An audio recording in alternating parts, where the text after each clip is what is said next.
দিদি অমূল্য ধরনের দুধ কোথায়? 1 মিনিট সবুর করবো, এক্ষুনি জাল দিয়ে দিচ্ছি।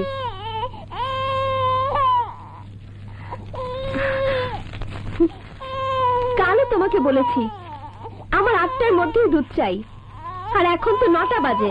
কাজটা তোমার যদি এতই ভারী থাকে দিদি, কষ্ট করে বললেই তো পারো, আমি অন্য উপায় দেখি। এই যে বামুনের মেয়ে, তোমারও কি কোনো হুঁশ জ্ঞান নেই? বাড়ি শুধু লোকের পিন্ডি রান্না না হয় 2 মিনিট পরেই হতো। তোর মতো যদি সারাদিন ছেলেকে টিপ দেওয়ার কাজল দেওয়া নিয়ে ব্যস্ত থাকতাম, তবে আমাদেরও হুঁশ থাকতো। 1 মিনিটও দেরি শোনা তোর ছোট বউ। তোমারও তো বড় দিব্যি রইল দিদি, আর কোনোদিন যদি অমূল্যের দুধে হাত দাও আমারও দিব্যি রইল। আর কোনোদিন যদি তোমাকে বলি, দোষ